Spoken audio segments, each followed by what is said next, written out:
Bienvenue sur la chaîne La Grande Réconciliation avec la nature.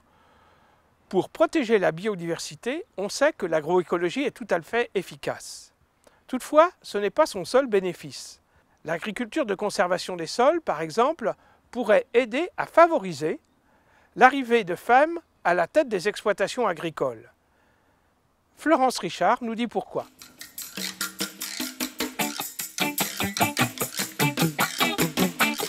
Lorsque l'on est une jeune mère, reprendre seule une ferme d'une centaine d'hectares n'est pas chose facile. Et pourtant, Florence Richard l'a fait il y a 12 ans. Fille de paysan, elle a repris les terres de ses parents à Marigny, dans les Deux-Sèvres, en bordure du Marais Poitevin, à 1 heure en voiture de son domicile. Elle a beaucoup d'exigences. Pratiquer une agriculture productive, mais qui respecte la biodiversité, sans oublier de se ménager une belle qualité de vie en étant le moins de temps possible sur son tracteur. Pour ce faire, elle pratique une forme particulière d'agriculture, une agriculture agroécologique, l'agriculture de conservation des sols.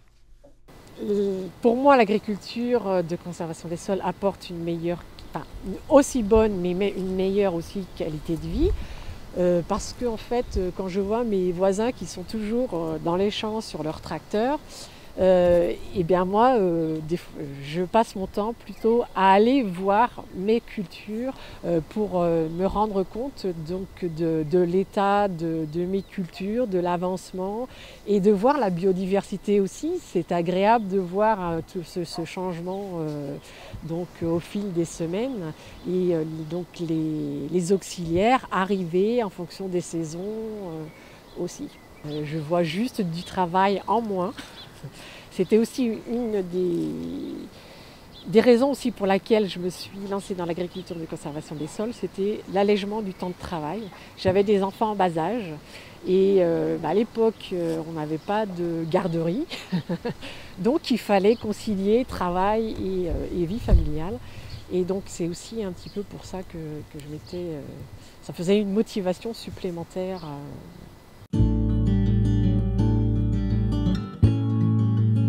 Un des grands principes de l'agriculture de conservation des sols consiste à ne jamais travailler la terre. Eh bien, c'est-à-dire que lorsque l'on travaille le sol, on détruit l'habitat donc, de tous les insectes qui sont là, des vers de terre, des carabes. Ça fait un petit peu comme un tsunami quand on travaille le sol. On balance tous les habitants qui sont sur le sol en fait et on casse aussi leur habitat. Donc moi je me suis dit c'est dommage, il y a quand même des araignées qui sont là, qui peuvent nous rendre aussi service, notamment par exemple par rapport quand il va y avoir les pucerons, parce que moi sur mon exploitation je n'utilise plus d'insecticides.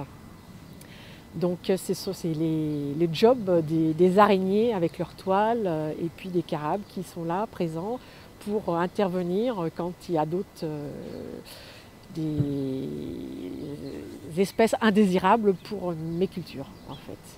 Et donc le fait de ne pas travailler le sol, elles restent là et il y a juste le fait, je passe juste mon semoir pour semer la graine.